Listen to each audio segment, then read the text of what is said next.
මිහිරාවි 4 වෙනි කොටසත් එක්ක තමයි ඔයාලා මේ එකතු වෙලා ඉන්නේ. ඉතින් ඔයා කලින් කොටස් බලපු නැති කෙනෙක් නම් සුපුරුදු විදිහට ලින්ක් එක දාලා තියෙනවා ඩිස්ක්‍රිප්ෂන් එකේ. ගිහින් ඒ කොටස් ටිකත් බලලම මේ කතාවත් එක්ක එකතු වෙන්න. මොකද මොනවද කල්පනා කරන්නේ? රේන් ඇසුවේ සුහි කල්පනා කරමින් සිටින නිසාය. මට ඒ පාරේ තවත් ප්‍රශ්නයක් ඇවිල්ලා රේන්. ඒ මොකද්ද? බලමුකෝ.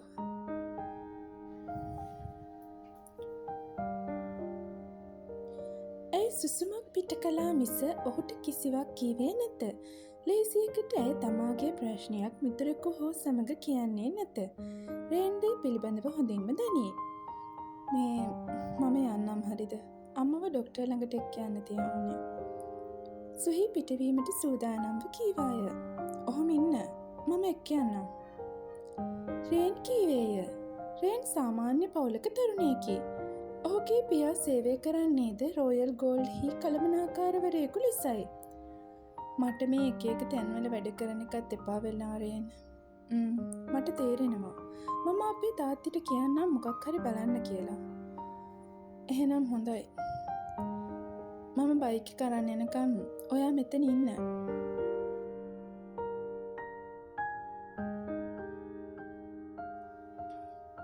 රේන් ගියේ ඇයව එක තැනක නතර කරය.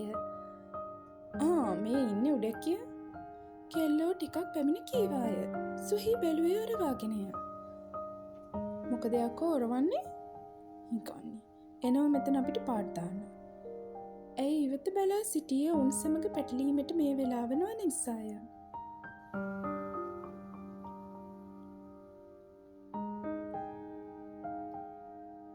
මේ උඹට මේ හොඳින් කියන්නේ රේන් එක්ක තියෙන ආශ්‍රය නතර කරනවා. ඇයි නොකළොත්? උඹ වගේ තැන්තැන්වල වැඩ කරන හිඟන්නියක්ට රේන් වගේ කොල්ලෙක් ගැලපෙන්නේ නෑ. ඇයි නිහඬවම සිටියේ දැන් රේන් පැමිණෙන නිසාය.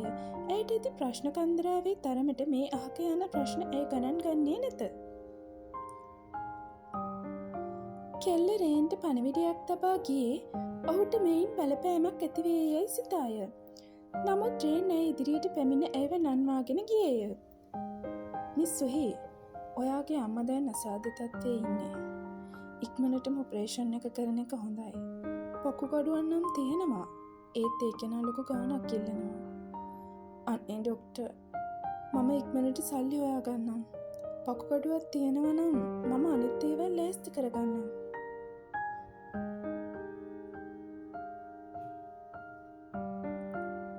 හරි. එතකන් අම්මව ඇඩ්මිට් කරන්න. ඒක ඇඟට කුණයි. හරි ડોක්ටර්. මෙහෙම ඇඩ්මිට් කරන්න ඕනේද? නෑ. අනේ නෑ. ඔයා හොස්පිටල් ඇඩ්මිට් කරන්න. මමනේ බලන්න එතනත්. කෙල්ලට ඒද සහනයකි. හරි ડોක්ටර්.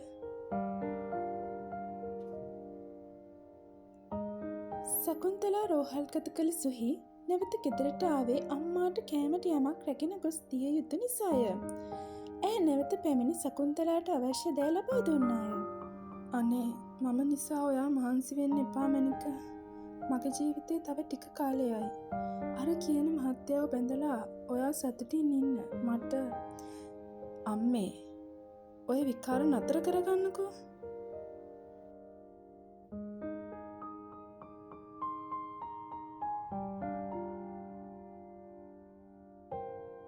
නැවත පැමිණි කෙල්ල කල්පනා කළේ සල්ලි හොයාගන්නා ආකාරයකි. ඇය මීට පෙර බැංකු කීපයකටම කතා කර ණය ඉල්ලා සිටියද කෙල්ල අසාර්ථක විය. පුතේ, සල්ලි හම්බ වුණා. දෙවියෝ බැලුවා වගේ අපේ මහත්තයා මට ණයක් කරන් දුන්නා. ෆ්‍රැන්සිස් ඇමතුමක් දීවි කීවේ කෙල්ල දසාතේ කල්පනා කරන විටය. ඇයට නිදානයක් ලැබුණාසේ හැඟීමක් දැනෙන්නට විය.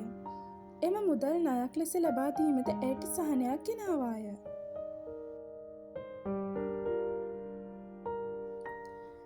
ෆ්‍රැන්සිස් සමග හෙක්ටර්ද පැමිණියේය. හෙක්ටර්ව දුටුව කෙල්ල පුදුම විය. පුතේ, මේ අපේ සර්ට ඔයාව මුණ ගැහෙන්න ඕනෙලු. ෆ්‍රැන්සිස් කීවේය. සර්, මොනවාද මාත් එක්ක කතා කරන්න තියෙන්නේ?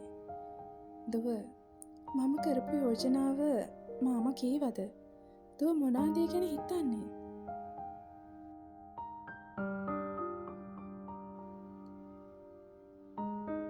කෙල්ල නිහඬව සිටියා පමණි. දුව, මම ගැන වැරදියට හිතන්න එපා. මගේ මිනිපිරීමට සල්ලි වලට ඕනේ නෑ. මම ඒ නිසාමයි ඔයාට ණයක් ගන්න දුන්නේ. ඒ දෙයට හිලව්වට ඔයා වෝනේ නෑ.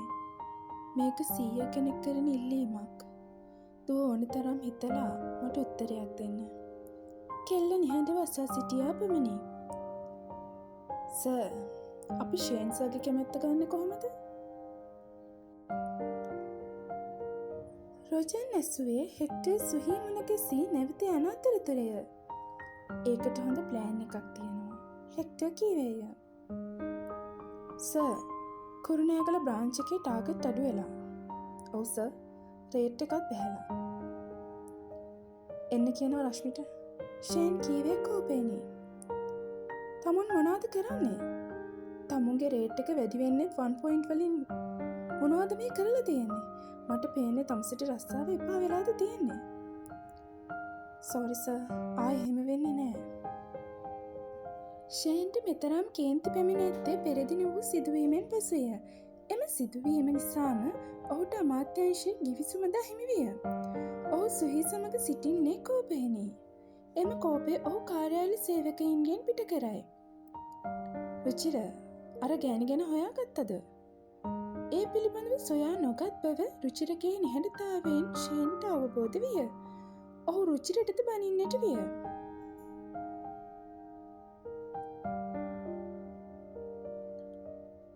මොකද මේ බනින්නේ? ෂේන්ගේ කෑගැහිල්ල නැවතුනේ දුලාංචගේ පැමිණීමත් සමගය. ෂේන්ව සංසුන් කිරීමට කිසිවෙකුත් නැත්ත. දුලාංච ඔහුගේ හොඳම මිතුරාය. ඔහුට පමණක් සංසුන් කළ හැක. නමුත් ඒ තාවකාලිකය. සර්, හෙක්ටර් සර් පපුවේ අමාරුවක් හැදිලා හොස්පිටල් ගෙනියලා. හොඳටම අමාරුවලු. රුචිර පැමිණ කීවේ ෂේන් හා දුලා කතා කරන තැනට පැමිණය. ඔහුගේ කතාවට ෂේන් කලබල විය. ඇයි? සීයාට මොකද? හරියටම දන්නේ නෑ සර්. සිහියක් නෑ. ෂේන් රෝහලට පැමිණ රොජන්ගෙන් ඉසුවේය. මේ ෂේන් විවාහයට කැමති කරවා ගැනීමට රොජන් හා හෙක්ටර් එකතු වී කළ දෙයකි. මං හිතනවා මේ කතාව ඔයාලට රසවත් කතාවක් වෙන්න ඇති කියලා. ඉතින් ඔයා තාමත් අපිත් එක්ක එකතු වෙලා ඉන්නේ අපි සබ්ස්ක්‍රයිබ් කරන්නේ නැතුව නම් සබ්ස්ක්‍රයිබ් කරන්න අමතක කරන්න එපා. ඒ වගේම බෙල් අයිකන් එක ක්ලික් කරලා දිගටම අපිත් එක්ක එකතු වෙලා ඉන්න.